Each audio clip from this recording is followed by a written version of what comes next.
మా ఛానల్ ప్రేక్షకులకు నమస్కారం. ఓం వసుదేవసుతం దేవం కంసచాణూరమర్దనం దేవకీ పరమానందం కృష్ణం వందే జగద్గురుం. కృష్ణం వందే జగద్గురుం, అర్జునం వందే జగదేక వీరం. 60 సంవత్సరాల వయసు వచ్చేంత వరకు కూడా ద్వాదశ రాశుల్లో ఉన్నటువంటి వాళ్ళందరి జీవితం ఏ విధంగా ఉంటుందో చూద్దాం. అంటే చిన్నప్పుడు పుట్టినప్పటి నుంచి 60 సంవత్సరాల వయసు అని కాదు, మనం 10 సంవత్సరాల నుంచి 70 సంవత్సరాల వరకు అలా మొత్తం మీద మాత్రం ఎక్కువగా ప్రామినెంట్గా మీ జీవితంలో సింహభాగం 60 సంవత్సరాలు ప్రైమ్గా ఎంత బాగుంటుంది అన్నది తెలుసుకుందాం. ఈ జాతకంలో మీ క్యారెక్టర్ ఎలాంటిదో చూద్దాం. ఆ తర్వాత మీకు ఏ లక్షణాలు ఇవన్నీ కూడా క్యారెక్టర్లోకి వస్తాయి. ఇక అదృష్టం ఏ విధంగా ఉంటుంది, అసలు మీరంతా కూడా చదువులు కంటిన్యూ అవుతాయా అవవా, మధ్యలో డిస్కంటిన్యూ అవుతాయా, ఆ తర్వాత కొంతమందికి చూడండి విద్య విఘ్న యోగాలు కలుగుతాయి. అలాగే ప్రేమ వివాహాలు, ఈ మధ్యకాలంలో ఎక్కువగా ప్రేమ వివాహాలు అరేంజ్డ్ మ్యారేజెస్ని సమాధి చేసే స్థితికి తీసుకొచ్చినా కూడా ఇంకా మన యువత చాలా మంచోళ్ళు. వాళ్ళ అమ్మ నాన్న అందరు పెద్దల మాట వింటూ అరేంజ్డ్ మ్యారేజెస్ను కూడా చేసుకునేటటువంటి మహానుభావులు ఉన్నారు. అటువంటి వారికి మీకు అందరికీ కూడా మనువు తరపున మీ అందరికీ కూడా నేను కృతజ్ఞతలు చేసుకుంటున్నాను.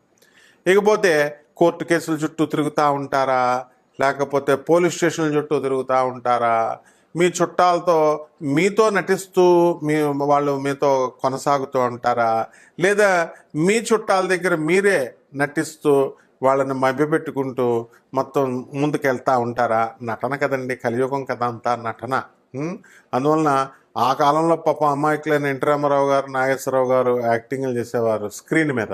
ఇప్పుడు ఏకంగా ప్రతి ఒక్కళ్ళు కూడా ఎన్టీఆర్ని మించిపోయారు, ఏఎన్ఆర్ని మించిపోయారు. కాబట్టి ఈ యొక్క రాశుల వారికి అందరికీ కూడా మరి అందమైన భార్య వస్తుందా, లేకపోతే దంచే భార్య వస్తుందా, ఇలాంటివన్నీ కూడా మనం ఈ వీడియోలో మనం తెలుసుకుందాం. ఆ తర్వాత ఉద్యోగం చేస్తారా, మీరు వ్యాపారాలు చేస్తారా, లేకపోతే రైతులు అవుతారా, అందులో పెళ్ళిళ్ళు అవుతాయా, అసలు పెళ్ళిళ్ళు అయితే జీవిత భాగస్వామి మనతో పాటు చివరి వరకు ఉంటుందా, లేకపోతే మధ్యలోనే డమాల్ అవుతారా అటో ఇటో కానీ, లేకపోతే డైవర్స్ ఇచ్చి పడేస్తారా? ఎందుకంటే పురోహితులను చూడండి, పాపం మాకు అవ్వడం లేదండి వివాహాలు, పంతులు అంటే ఎవరో పెళ్ళిళ్ళు ఇవ్వట్లేదండి అంటున్నారు. మరి ఈ రకంగా నాకు 38 సంవత్సరాలు వచ్చినటువంటి చిన్న పిల్లగాడినండి నేను, బాలాకుమారుణ్ణి అంటారు. మరి 38 సంవత్సరాలకు వచ్చినా సరే తప్పండి బాబు, పంతులు గారులకి పిల్లల్ని ఇవ్వండి. తర్వాత ఈ యొక్క రైతులకు కూడా వివాహాలు ఈ మధ్యకాలంలో ఇవ్వట్లేదు. అందరూ ఎన్ఆర్ఐలు, అందరూ సాఫ్ట్వేర్ ఇంజనీర్లు, అందరూ డాక్టర్లు అనుకుంటే మిగతా వాళ్ళు ఏమైపోవాలా? మగవాళ్ళు ఉసురు తగిలేస్తుందమ్మా మీ అందరికీ కూడా. కాబట్టి అన్ని వృత్తుల్లో ఉన్నటువంటి వాళ్ళకు కూడా మనం చేయొచ్చు. క్యారెక్టర్ ముఖ్యమమ్మా. ముఖ్యంగా ఈ ఫారెన్ వాటికి మ్యాచ్లకి వెళ్ళేటటువంటి వాళ్ళకి మనకి షీ టీం ఎప్పుడూ పెడుతుంది. ఎవ్వరు ఏ ఎస్పీ వచ్చినా కూడా ఐపీఎస్ ఆఫీసర్లు దేవతలు వాళ్ళ మాట మీరు వినాలా. మా షికాగో వెళ్ళి మేడం బోర్డే పెట్టించింది ఏకంగా, ఒరే బాబు నాయన సరిగ్గా ఎంక్వైరీ చేసుకుని వెళ్ళండి, ఫారెన్ మోజులో మీరు పిల్లల్ని ఇచ్చేయడం కాదు, ఎంక్వైరీ ఫుల్గా చేయండి అని. మనం పోలీసు వ్యవస్థ, అలాగే ఆనరబుల్ జడ్జెస్ వ్యవస్థ, లాయర్లు లేకపోతే అసలు మనకు వివాహాలు అనేటటువంటివి నిలబడవు. వాళ్ళు చెప్పినట్టుగా వినాలి మనం. అదేవిధంగా మనకి యాక్సిడెంట్లు అవుతాయా, అసలు చివరి దశల్లో మనం ఎలా పోతాం, ఏమైనా రోగాలు వస్తాయా, వస్తే ఏ రకాల రోగాలు వస్తాయి? రోజు బిర్యానీ తర్వాత చికెను ఇలాంటివన్నీ తిన్నా కూడా మనం 120 సంవత్సరాలు బతకాలనుకుంటాం, 20 సంవత్సరాల ఎక్స్టెన్షన్. ఎందుకంటే బర్గర్లు, పిజ్జాలు, చికెన్ బిర్యానీలు, మటన్ బిర్యానీల కోసం అలా చేస్తామా? అలాగే మన దోషాలన్నీ కూడా పోవాలంటే అందరూ చెప్తున్నారు కదా యూట్యూబ్ నిండా, దేవాలయాలకు వెళ్ళండి, దేవాలయాలకు వెళ్ళండి, దేవాలయాలకు వెళ్ళండి. దేవాలయాలకి వెళితే దేవుడికి వేసేది 10 రూపాయలు ఖర్చు, శుభ్రంగా ఫ్లైట్లలో వెళ్ళొస్తున్నారు, ట్రైన్స్లో వెళ్ళొస్తున్నారు. మీరు పేదవాళ్ళకి ఏం చేస్తున్నారు? జుట్టు ఇస్తున్నారు అంతే, బొచ్చిస్తున్నారు. వెంకటేశ్వర స్వామికి జుట్టు, ఏమన్నా మొక్కుకుంటూ బిల్డప్ అనమాట. అబ్బో మేము మొక్కుకున్నామండి ఏదో వెంకటేశ్వర స్వామికి ఏదో కలిసి వచ్చినట్టు. అలాగే వెంకటేశ్వర స్వామి హుండీలు వేసేది 10 రూపాయలు. ఏమంటే స్వామికి మేము దర్శనం ఇస్తున్నాం, బుకింగ్ చేసుకున్నాం. ఎవరికి కావాలి నీ దర్శనం? అసలు ఆయనకి నువ్వు ఇస్తున్నావు దర్శనం, లేదా దేవుడికి మనం ఇస్తున్నాం, మనం దేవుడి దర్శనం చేసుకుంటున్నాం? ఈ విధమైనటువంటి సంచలనాత్మకమైనటువంటి మన జీవన యానములో జరిగేటటువంటి అన్ని సంఘటనల్ని కూడా మరి మా దత్తు, పార్థు, దీపు, మౌర్య రూపొందించినటువంటి డాక్యుమెంటరీయే ఈ చిన్ని వీడియో. అంటే మనందరికీ కూడా నిజంగా 12 రాశుల వారికి ఎలా ఉంటాయి చూద్దాం. మేషరాశి వారు ఉన్నారనుకోండి, మేకపోతు గాంభీర్యం. అలా అని ధైర్యం లేదని కాదు, వాళ్ళకి ఆర్మీ కమాండర్ ఏం చేస్తాడు, షూట్ అంటాడు, అంటే పాకిస్తాన్ డబ్ డబ్ డబ్ డబ్ని కాల్ చేస్తాడు. అక్కడ ఉన్నవాడు మనకు రివర్స్లో వేస్తాడా లేకపోతే ఏం చేస్తాడో అన్నది మనం ఏమి చూడం కదా. కాబట్టి బ్రెయిన్తో కంటే కూడా మేషరాశి వాళ్ళు ఎలా ఫైట్ చేస్తారంటే యాక్షన్, వాళ్ళ తల్లిదండ్రులు ఇచ్చేటటువంటి ఇది. ఆ విధంగా ఒక ఎగ్జాంపుల్గా 12 రాశులు మనం తెలుసుకుందాం, ఏ రాశి వారికి ఆ రాశి. కీప్ వాచింగ్, మా వీడియోస్ చూస్తూ ఉండండి, షేర్ చేయండి, లైక్ చేయండి, అండ్ మీరు కామెంట్స్ కూడా చేసుకోవచ్చు. కామెంట్స్ ఆఫ్ అయినా ఏం పర్లేదు బ్రదర్, ఎందుకంటే మీకు భయపడి యూట్యూబ్ కూడా పెట్టే మీ ఎంత అభిమానులు అంటే మాకు ఒకే రోజున 1000 కామెంట్లు పెట్టారు. మీ అందరికీ నమస్కారం నాయన. కాబట్టి వాళ్ళు కామెంట్ బాక్సే బద్దలైపోతుందని చెప్పి మా వాళ్ళు ఆఫ్ చేశారనమాట. కాబట్టి అందరూ కూడా మీరంతా చక్కగా మీరు బాగుపడాలన్నదే నా కోరిక. 12 రాశులకి వారికి విడివిడిగా ఏ రాశి వారికి ఏమన్నా ఈ సంవత్సరం అంతా జాతకం ఎలా ఉందో చెప్పుకుందాం. ఈ మొత్తం 12 రాశుల వారు కూడా మనకి ఫారిన్ ఏమన్నా వెళ్తారా, లేకపోతే భార్యాభర్తలు అందరూ కూడా కోర్టులు, గొడవలు, పోలీస్ స్టేషన్లు అని చెప్పి యుద్ధాలు చేసుకుంటారా, ప్రేమ వ్యవహారాలు ఎలా ఉంటాయి, తల్లిదండ్రులు చెప్పినటువంటి వివాహాలు చేసుకుంటారా, లేకపోతే వివాహాలు చేసుకోరా, అక్రమ సంబంధాలు ఉన్నటువంటి వాళ్ళు ఏం చేయాలి, అసలు ఇవన్నీ మానుకోమని మనం చెప్తున్నా సరే ఇప్పుడు వాళ్ళంతా ఎవరిష్టం వచ్చినట్టు వాళ్ళు కంటిన్యూ చేసుకుంటున్నారు ఉన్నటువంటి వాళ్ళు. అటువంటి ఎప్పుడు కూడా క్షేమకరం కాదు, అవన్నీ వదిలేసుకోవాలా. మరి అలాగే సంతానం దగ్గరికి వచ్చేసరికి సంతాన విషయంలో మరి అనేకమైనటువంటి స్టెప్స్ తిరుగుతున్నారు వీళ్ళు. సంతానం లేకపోవడం వల్ల ఏం చేస్తున్నారు, వేరే ఫెర్టిలిటీ సెంటర్స్ తిరుగుతున్నారు. ఆ ఊర్లో ఆ మందు ఇస్తున్నారని, ఆయుర్వేదం మందు, ఈ మందులో ఇస్తున్నారని చెప్పేసి వాళ్ళు దానికి సర్టిఫికేషన్ లేనటువంటి వైద్యులకి సర్టిఫికేషన్ లేనటువంటి వైద్యాన్ని చేసుకొని మొన్న కరోనా టైంలో ఎక్కువ మంది చనిపోయింది ఫెర్టిలిటీ కోసం మందులు, ఆకులు, అలములు, మేకల్లాగా అవన్నీ నవిలేటటువంటి వాళ్ళు. కాబట్టి కామక్రోధాలు ఎలా ఉంటాయి వీళ్ళకి, బంధువులతో వీళ్ళందరూ కూడా ప్రవర్తన ఎలా ఉంటుంది, ఇవన్నీ కూడా మనము ఈ 12 రాశుల్లో మనం తెలుసుకుందాం. ముఖ్యంగా ఈ యొక్క ఏలినాటి శని జరుగుతున్నటువంటి రాశులు మేషరాశి, మరి అలాగే కుంభరాశి, మీనరాశి. ఈ ఏలినాటి శని సమయంలో వీళ్ళందరికీ కూడా బాగుండలేదు పరిస్థితి అని మనకు అర్థమవుతుంది.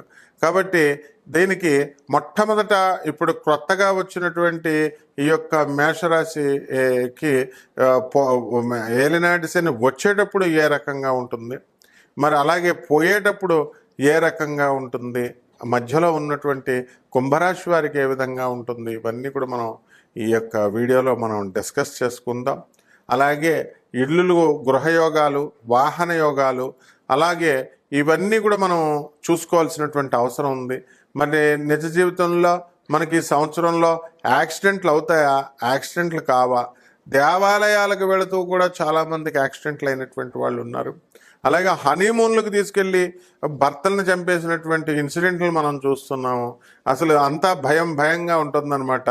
ఇలాంటి సంఘటనలు ఎందువలన వాళ్ళంతా కూడా జరిగాయి. ఇక విమానాల ప్రయాణాలు తెగ చేస్తూ ఉంటారు బిల్డప్కి ఇవ్వడం కోసం, ట్రైన్లు పనికిరానట్టు, ఏదో బస్సులు పనికిరానట్టు ఏరోప్లేన్స్. మరి మొన్న ఏరోప్లేన్ క్రాష్ ఎందుకు జరిగింది, అసలు ఈ కుజ కేతువులు ఇద్దరు కూడా ఈ విమాన ప్రయాణాలకి కారకులు అవుతున్నారా, అలాగే ఇక ఇతర రాశుల వాళ్ళకి కూడా మనకి వాహన ప్రయాణాల్లో మనకేమైనా సరే ప్రమాదాలను సృష్టించబోతున్నారా, అదేవిధంగా ఈ యొక్క వాహనాల విషయంలో కొత్త వాహనాలు మనం కొంటూ ఉంటాం. ఆ వాహనాలు కొన్నవి ఎంతవరకు ఎవరికి పడతాయి, ఏ రంగులకు పడతాయి, అలాగే వివాహం కానిటువంటి పెళ్లి కాని ప్రసాదులు చాలామంది ఉన్నారు, అటువంటి వాళ్ళకి వివాహాలు అవుతాయా, అసలు అవ్వవా, మరి పెళ్లి కుమార్తెలంతా కూడా గురుమౌఢాలు, ఇలాంటి శుక్రమౌఢాలు ఇవన్నీ కూడా ఉన్నాయి. వీటిల్లో ఈ రాశుల వారికి వివాహాలు అయితే ఎప్పుడు అవుతాయి? ప్రేమ వ్యవహారాల పట్ల యువత ఒకానొక దశలో 20 సంవత్సరాల క్రితం తిరిగింది, దానికి సాచురేషన్ స్టేషన్ తీసుకొచ్చేసారు. ఇప్పుడు ప్రేమ వివాహాలు కూడా పోయినాయి, లివింగ్ ఇన్ రిలేషన్స్ వచ్చేసినాయి. ఏమనంటే సుప్రీంకోర్టు తీర్పిచ్చింది అంటున్నారు. కొంతమంది యువత అయితే హోమోసెక్షువల్స్ అని స్టార్ట్ చేశారు. కొంతమంది ఈ అఘోరి మొన్న మధ్య వచ్చింది వర్షిణి అనే అమ్మాయిలు పెళ్లి చేసుకోవడం మొదలెట్టారు. ఆ విధంగా ట్రాన్స్జెండర్ల అమ్మాయిలు పెళ్లి చేసుకోవడం మొదలుపెట్టారు. ఆ తర్వాత ఈ యొక్క మనకి ఈ వివాహ వ్యవస్థలో ఇప్పుడు అసలు నేను పెళ్లి చేసుకోకుండా బ్యాచులరే ముద్దు, సోలోనే ముద్దు అంటూ సినిమాలు చూసి ప్రభావితం అయ్యేటటువంటి యువత ఈ 12 రాశుల్లో ఈ సంవత్సరంలో చేసేటటువంటి పనులు ఏమిటి కూలంకుషంగా మనం ఒక్కొక్క రాశికి విడిగా మనం తెలుసుకుందాం. సింహరాశి. ఈ సింహరాశి వారందరూ కూడా వ్యాపార భాగస్వాములు బ్రహ్మాండంగా ఉంటాయి. మరి షాపులు అన్నీ కూడా 60 సంవత్సరాలలో సింహరాశి వారు ఈ యొక్క మార్కెటింగ్ లైన్లో, తర్వాత అడ్మినిస్ట్రేటివ్ లైన్లో చాలా బ్రహ్మాండంగా పైకొస్తారు. సీనియర్ వైస్ ప్రెసిడెంట్ ర్యాంక్కి బ్యాంక్ ఆఫ్ అమెరికా లాంటి జాబులకి మీరు వెళ్ళిపోవడం అనేటటువంటిది జరుగుతుంది. విత్ ఎగ్జాంపుల్ నేను చెప్తున్నాను, పావులూరి మంజుషా అని చెప్పి యుఎస్ఏలో, నార్త్ కరోలినాలో మరి బ్రహ్మాండంగా ఆ స్థాయికి వెళ్ళారు సింహరాశి వాళ్ళు. అదేవిధంగా చాలామంది ఈ యొక్క రాశి వారందరూ కూడా అనుకున్న పనులు అనుకున్నట్టు సాధించుకుంటారు. యాక్సిడెంట్లు అవుతాయా అని అంటే యూరినరీ ప్రాబ్లమ్స్ రావడానికి అవకాశాలు ఉంటాయి. యాక్సిడెంట్లతో కాలు కూడా విరగడానికి అవకాశాలు ఉంటాయి. ఇకపోతే జీవిత భాగస్వాములతో కొంతమందికి విభేదాలు ఉంటాయి. ఎక్కువగా సింహరాశి వాళ్ళు బ్రహ్మాండంగా ఉంటారు. భార్యాభర్తలతో ఒకరికొకరు అండర్స్టాండింగ్ అనేటటువంటిది ఉంటుంది. అండ్ ఈ సింహరాశి వారందరూ కూడా మొత్తం మనుషుల్ని కావాలనుకుంటారు కాబట్టి బంధువుల దగ్గర గిటనలు ఉండవు. ఒకవేళ అవతల వాళ్ళు నటించినా కూడా తెలిసినా కూడా వీళ్ళు 15 లక్షలు చొప్పున, 20 లక్షలు చొప్పున మొత్తం పంతులు గారులకి, అంటే జ్యోతిషం చెప్పే పంతులు గారులకి కాదు, అప్పుల కింద ఇచ్చుకుంటూ వాళ్ళు చేసుకునేటటువంటి పరిస్థితులు కూడా ఉన్నాయి. కాబట్టి సింహరాశి వారు ఎప్పుడు కూడా పేదవారికి, అనాథ పిల్లలకి, తర్వాత ఈ యొక్క సాధువులకి, వికలాంగులకి సేవలు చేసుకుంటూ ఉంటారు.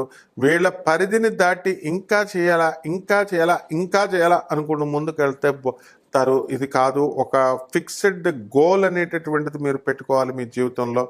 ఆ ఫిక్స్డ్ గోల్ మీదే మీరు వెళ్ళాలి. లేకపోతే మీరు డైవర్సిఫైడ్ థింగ్స్లోకి వెళ్ళిపోయే కాన్సన్ట్రేషన్ లేకుండా నష్టపోయేటటువంటి అవకాశాలు ఉన్నాయి. అండ్ తొందరగా ఇన్ఫ్లుయెన్స్ అవుతారు. కాబట్టి మంచి మనుషులకు మాత్రమే దగ్గరగా ఉండాలా.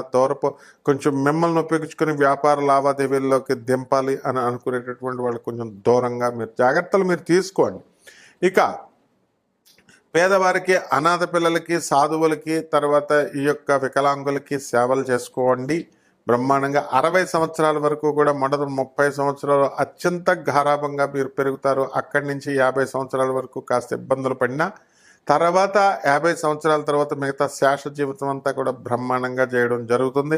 60 సంవత్సరాలే బతుకుతామా అండి? కాదు. అక్కడ మెయిన్ ప్రామినెంట్ వయసు మంచి దారుఢ్యంగా ఉండేది 60 సంవత్సరాలు కాబట్టి జాగ్రత్తగా దానికోసమే చెప్పడం జరిగింది.